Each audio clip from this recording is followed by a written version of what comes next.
Hi, I am Pratim Ranjan Bose, and you are watching Podcast with Pratim, presented by Iravati Research and Communication Center, or IRCC. This is part 3 of a discussion with Ambassador Ajay Bisaria, India's former envoy to Pakistan, Canada, and Poland. Links of part 1 and part 2 are given in the details of this video. In this episode, we will explore India's relations with Pakistan, Canada, and UK through the common links of trade and trade. Sir, the joint declaration of the of head of states at Astana Sanai Cooperation Summit stressed on curbing cross-border terror. There were 30 references of terror, terrorists, or terrorism. Will that bring any ground-level change in the terror factory of Pakistan? Any chance of Pakistan talking economics with India? Over to you, sir. You know, the Shanghai Cooperation Organization and its anti-terrorism structure, RATS, which is the regional anti-terrorism structure, is an important contribution to get, the conversation going on counter-terrorism efforts, including with the Central Asians.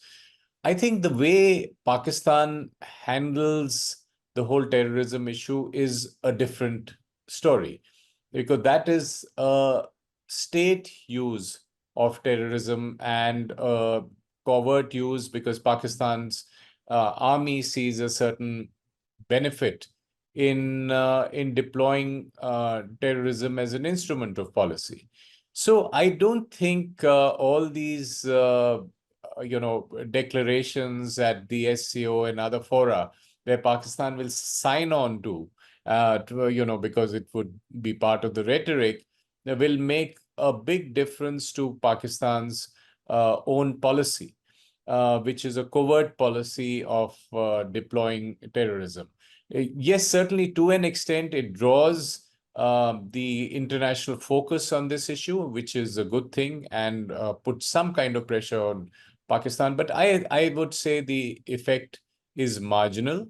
And if and when Pakistan's deep state sees merit in deploying with deniability, with plausible deniability in its view, but implausible deniability for the rest of the world, when it deploys that terrorism, it is not really affected by global statements against it, except that the pushback by its neighbors where it deploys terrorism is something that Pakistan takes cognizance of.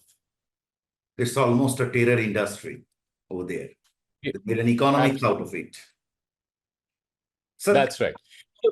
So sorry, your second question was on trade, and that's a separate issue. But if you see the example of what has happened in the last 1 month, I think that tells the story of what's happening in Pakistan. So when Modi 3.0 is sworn in, before that, there were multiple statements coming out of Pakistan, including from the Deputy PM and others, saying that there is merit in doing trade with India. So this was a balloon that the civilian leaders seem to be floating. There were positive statements by Nawaz Sharif. There were positive remarks by Shahbaz Sharif. But what happens soon, just a few hours before Modi is sworn in, there was a terror attack in Jammu. And there have been multiple 7 or 8 attacks in the last 1 month. Exactly. And you've seen some conversations where some of our colleagues and generals in the army are writing that has Jammu become the new Kashmir?